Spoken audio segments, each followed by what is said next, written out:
আসসালামু আলাইকুম। জমি কিনে নামজারি করেন নাই। নামজারি না করার কারণে আপনি কি, কি সমস্যায় পড়তে পারেন, সে বিষয়টা নিয়ে কথা বলবো আমি অ্যাডভোকেট আতিয়ার শিকদার, ঢাকা জজ কোর্ট।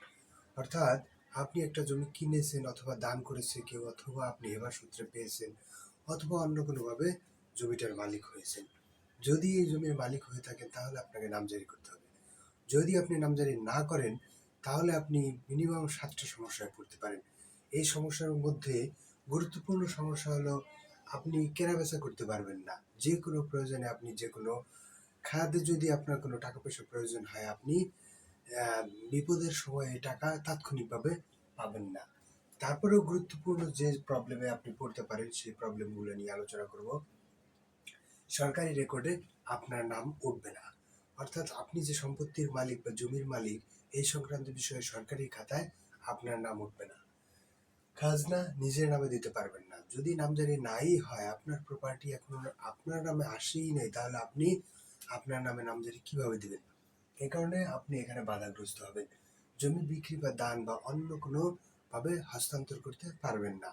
আপনার নামে যদি নামজারি করা না থাকে, খাজনা দিতে পারবেন না। খাজনা না দিলে আপনি জমি বিক্রিও করতে পারবেন না। মালিকানা নিয়ে বিরোধ হতে পারে। দেখা গেল আপনার এই প্রপার্টি আর একজন মামলা করছে, সেই ক্ষেত্রে আপনি কিন্তু আপনার মালিকানা প্রমাণ করার জন্য কষ্টসাধ্য হবে এই নামজারি বা খাজনা রসিদ না থাকার কারণে। ব্যাংক লোন জটিলতা, যদি আপনি ইমার্জেন্সি কোনো পয়সা কড়ি প্রয়োজন হয়, টাকা পয়সা প্রয়োজন হয়, তখন আপনি যে একটু লোন নিবেন সেটা পারবেন না আপডেট খাজনা না থাকলে। জমির দখল বা জালিয়াতির ঝুঁকি থাকে। যদি আপনার নামে নামজারি না করেন, ধরেন আরো 10 বছর 20 বছর আগে আপনি জমি কিনে রাখছেন কিন্তু আপনি নামজারি করেন নাই, নামজারি না করার কারণে আর একজন এই সুবিধা নিবে যে আপনার নামে যেহেতু নাই তাহলে আমার নামেই রেখে দেই, খাজনা টাজনা দিয়ে দেই, ভবিষ্যতে একটা জটিলতা তাকে ফালানো যাবে। এই কারণে আপনাকে সচেতন হতে হবে, আপনার নিজের নামে নামজারিটা আগে করতে হবে। মামলা মোকদ্দমা বা নিষেধাজ্ঞা, বা যদি মামলা হয়েই যায় তাহলে নিজের নামে প্রমাণ করার জন্য আপনি দুর্বল পয়েন্ট থাকবে। যদি আপনি দলিল সূত্রে মালিক বা ওয়ারি সূত্রে মালিক, যে কোনো সূত্রে মালিক, আপনার equity aids the vigilant and not the indolent. যে ব্যক্তি তার অধিকার সম্পর্কে সজাগ নয় সে ব্যক্তি তার অধিকার সংরক্ষণের যোগ্য নয়। আপনার অধিকার আপনাকেই আদায় করে নিতে হবে, আপনার অধিকার অন্য কেউ আদায় করে দিবে না। এ কারণে সচেতন কাকে থাকতে হবে?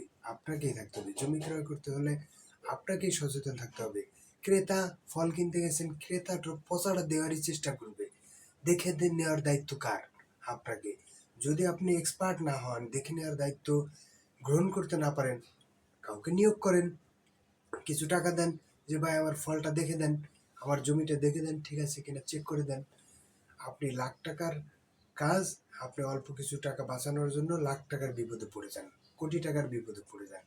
আমি বলবো এই বিপদ থেকে রক্ষার জন্য যে কোনো কাজ করেন, কাজের আগে একজনের কাছে পরামর্শ নেন। কাউকে 100 টাকা দিবেন, পরামর্শ নেন আমি দিব কি দিব না।